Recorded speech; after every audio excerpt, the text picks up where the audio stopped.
اعوذ باللہ من الشیطان الرجیم بسم اللہ الرحمن الرحیم قل من رب السماوات السبع ورب العرش العظیم سیقولون للہ قل افلا تتقون۔ یہ سورہ مومنون کی آیت نمبر 86 اور 87 ہے، 86 اور 87، اور ترجمہ ان دونوں آیتوں کا یہ ہے کہ آپ کہیے کہ ساتوں آسمانوں اور عظیم عرش کا مالک کون ہے؟ عنقریب وہ کہیں گے کہ یہ سب اللہ کے لیے ہے۔ قل، آپ کہہ دیجئے، افلا تتقون، تو کیا تمہیں ڈر نہیں لگتا؟ حضرات گرامی، اوپر سے جو گفتگو چلی آ رہی ہے اس میں اللہ رب العزت نے یہ بات ارشاد فرمائی کہ یہ جو مشرکین ہیں یہ اللہ کو مان رہے ہیں، لیکن اس کے باوجود یہ دوسروں کو شریک بنائے ہوئے ہیں۔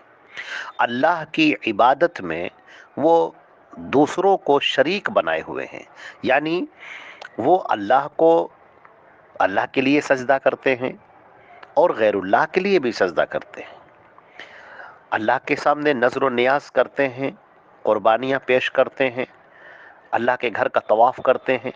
اسی طرح وہ غیروں کے لیے بھی نظر و نیاز کرتے ہیں، قربانیاں پیش کرتے ہیں اور ان کے آستانوں کا چکر لگاتے ہیں، طواف کرتے ہیں۔ تو عبادت کی جو شکلیں اللہ رب العزت کے لیے وہ اختیار کیے ہوئے ہیں، وہی ساری شکلیں وہ اپنے ان معبودان باطل کے لیے بھی اختیار کیے ہوئے ہیں، لات، عزا، ہبل کے لیے، یا یہودی حضرت موسیٰ اور دیگر پیغمبروں کے لیے، اور عیسائی حضرت عیسیٰ علیہ السلام، مریم کے لیے اور دیگر کے لیے۔ تو یہ چیز اللہ رب العزت نے بیان فرمائی کہ یہ سب شرک ہے، اور تمہیں اس سے بالکل بچنا چاہیے، کیونکہ سب سے بڑا ظلم، سب سے بڑا گناہ اس کائنات کا وہ ہے شرک کا کرنا۔ چنانچہ اس آسمان اور زمین سب کا مالک، سب کا خالق ایک اللہ ہے۔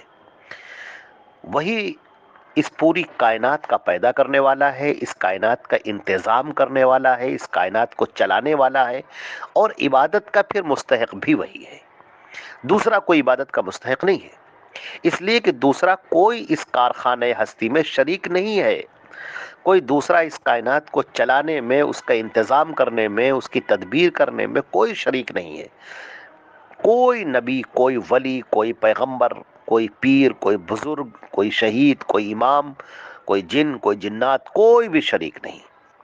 لہٰذا اللہ رب العزت نے جو اوپر سے گفتگو فرمائی اس میں سوالات اٹھائے کہ تم یہ بتاؤ کہ زمین کا مالک کون ہے، زمین کے اندر جو رہ رہے ہیں، جو لوگ بس رہے ہیں، ان کو بسانے والا کون ہے، زمین پر لوگوں کو زندگی دینے والا کون ہے، موت دینے والا کون ہے، رزق دینے والا کون ہے، آسمانوں سے ان کے لیے تقدیر کے فیصلے اتارنے والا کون ہے، ان کی قسمتیں لکھنے والا کون ہے وہ صرف ایک اللہ ہے، اس کے علاوہ دوسرا کوئی نہیں۔ اور اسی طریقے سے فرمایا کہ اب آپ ان سے سوال کیجئے، یہ جو کفار مکہ ہیں، جو مشرکین ہیں، یہود ہیں، نصارہ ہیں، جو بھی مشرکین ہیں، ان سے تم سوال کرو کہ یہ بتاؤ کہ یہ زمین کا مالک کون ہے، اور یہ بتاؤ کہ یہ جو 7 آسمان ہیں، 7 آسمانوں کا مالک کون ہے، اور رب عرش عظیم کون ہے۔ بہت بڑا جو عرش ہے، جو 7 آسمانوں کے اوپر اللہ کا عرش ہے، جو ہر ایک کو گھیرے ہوئے ہے، یہ بتاؤ کہ اس کا مالک کون ہے۔ تو یہ کفار مکہ بھی اور مشرکین مکہ بھی یہی بات کہیں گے، وہ کہیں گے کہ ان سب کی ملکیت صرف ایک اللہ کے لیے ہے، دوسرا اس میں کوئی شریک نہیں۔ یا آسمانوں کا مالک، زمین کا مالک، پوری کائنات کا مالک وہ صرف ایک اللہ ہے، دوسرا کوئی نہیں ہے۔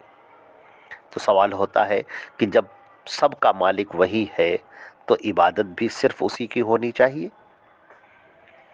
یہودیوں، تم بتاؤ کہ حضرت موسیٰ کا مالک کون ہے، حضرت موسیٰ کو کس نے پیدا کیا، فرعون سے ان کو نجات کس نے دی، کوہ طور پر ان کو بلا کر ہم کلامی کا شرف کس نے بخشا، ان کو تورات کس نے دی، موسیٰ نے زندگی بھر کس کی عبادت کے لیے بلایا، تو وہ بھی کہیں گے کہ اللہ کے لیے، اللہ ہی نے کیا سب کچھ۔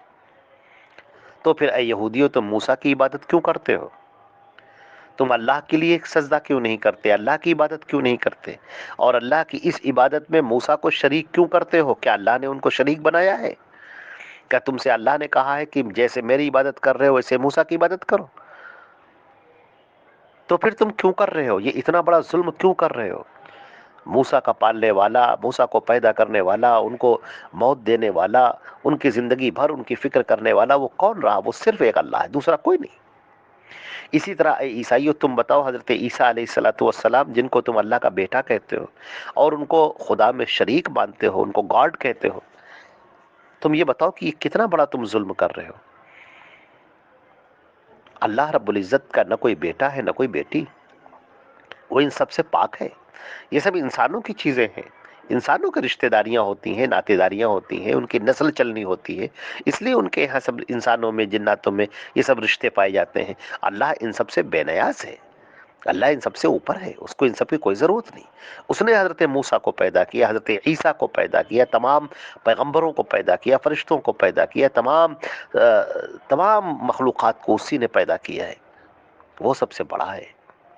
حضرت مریم کو پناہ دینے والا کون؟ حضرت مریم کو پریشانیوں سے نکالنے والا کون؟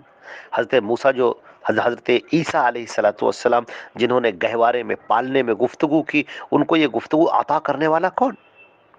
حضرت عیسیٰ علیہ الصلوۃ والسلام کو یہودیوں کے مکر و فریب اور ان کے شر سے بچانے والا کون؟ حضرت عیسیٰ علیہ الصلوۃ والسلام کو ہر طریقے سے بچانے والا، ان کی حفاظت کرنے والا، ان کے ذریعے معجزات صادر کرانے والا کون؟ وہ ذات تو صرف ایک اللہ کی ہے، تو عبادت بھی صرف اللہ کی ہونی چاہیے۔